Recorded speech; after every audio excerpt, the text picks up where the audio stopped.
Keeping Your Love On by Danny Silk. Section 1, Connection. Chapter 1. Powerful people, powerful relationships.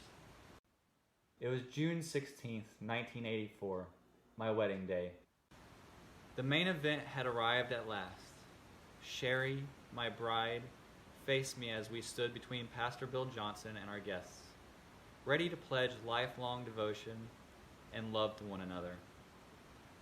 Moments before, Bill and his wife, Benny, had sung a beautiful duet, preparing a powerful atmosphere for the exchange of solemn vows. Then, Bill turned to me and began to ask the old weighty questions, leading me through the promises to be faithful through sickness and health, for richer or poorer, till death do us part.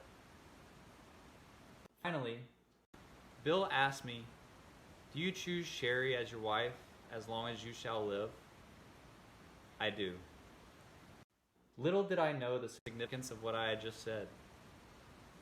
Like anyone else on his or her wedding day, I really had no idea what I was signing up for when I chose Sherry. Only as I journeyed through the first 12 years of our marriage, which challenged and invited me to hold to that choice again and again, in the most difficult of circumstances, would I come to understand that speaking these words had ushered me into the test of a lifetime. We echoed this language later in our wedding ceremony, when we exchanged rings. After I put the gold band on Sherry's finger, Bill asked me to repeat a further set of vows. "My chosen Sherry," he began, "with this ring I commit my life to you." My chosen Sherry. To this day, I use this phrase to communicate my most intimate and devoted message to my wife. Every time she hears these three words, she lights up.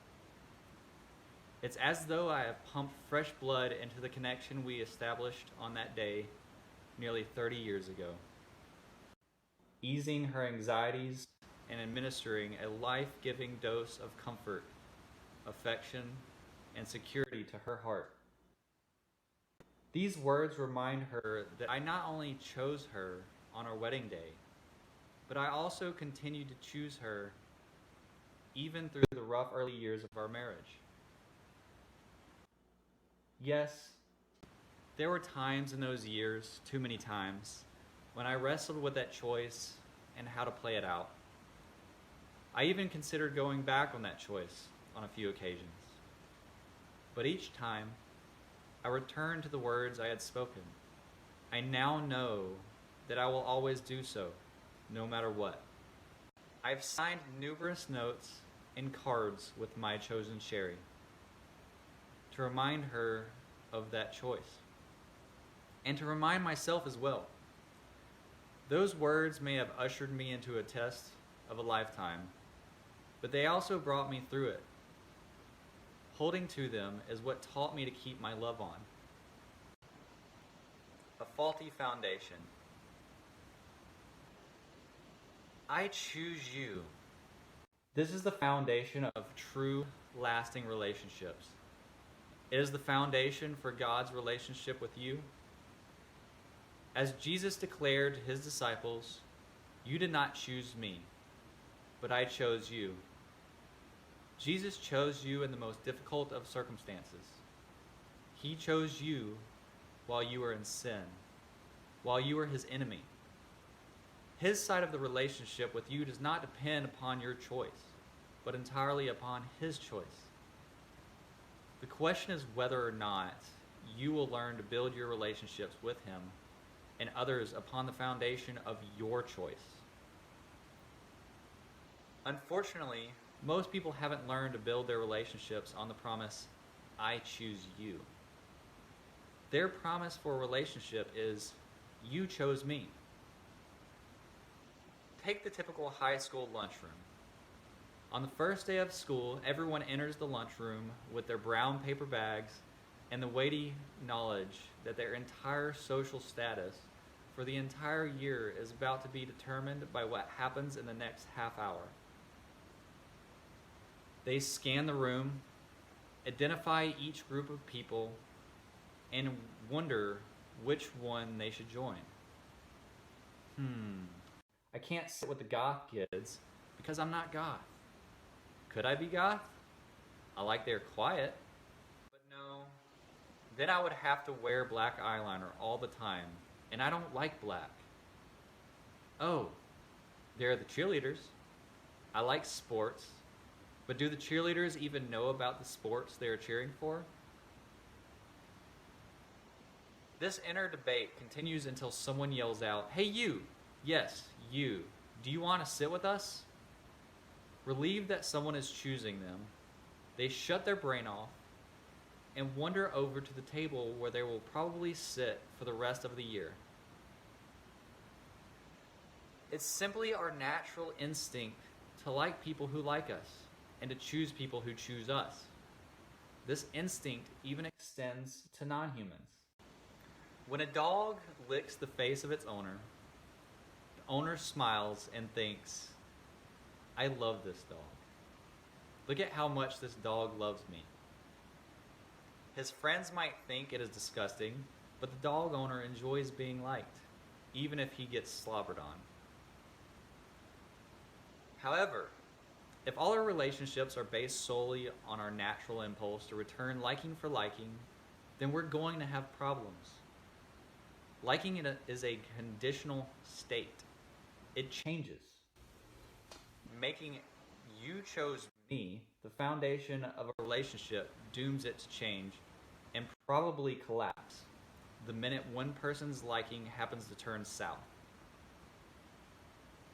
I can see disaster coming from miles away when I meet with couples for pre-marriage counseling. Ask the man to describe his bride-to-be and hear something like this. She's hot. She loves me. I really love that she loves me. That is my favorite thing about her.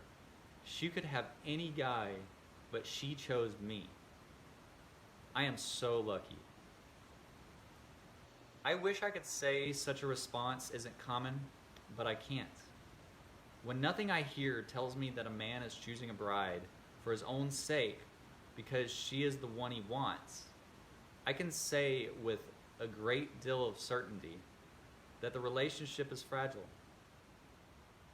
What will happen when his wife stops showing him the same degree of affection she did when they were engaged?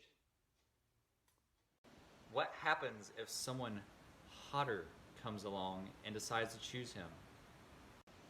A healthy, lasting relationship can only be built between two people who choose one another and take full responsibility for that choice. This choice must be based on who they are, what they want, and what they are committed to doing as individuals.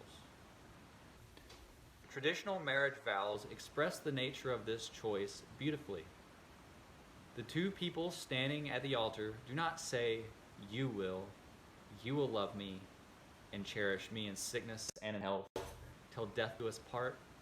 And they don't say, "I will love you as long as you love me. I will be faithful to you as long as you are faithful to me." Their vows are all about what they are going to do. I will love you. I will protect you. I will serve you. I will be faithful to you, no matter what. In order to be able to make and keep commitments like this, commitments to enduring, intimate relationships, you need to be a certain kind of person. You need to be a powerful person. Powerful people take responsibility for their lives and choices. Powerful people choose who they want to be with, what they are going to pursue in life, and how they are going to go after it. Unfortunately, most of us do not grow up to be powerful people. If you were blessed to have parents who taught you to be responsible for your choices, then you should go home and thank them. It's a rare gift. Most people don't know that they can be powerful, or even that they ought to be. They are trained from a young age that someone else is responsible for their decisions. And all they have to do is comply and obey. This sets them up to struggle in multiple aspects of life, particularly with building healthy relationships.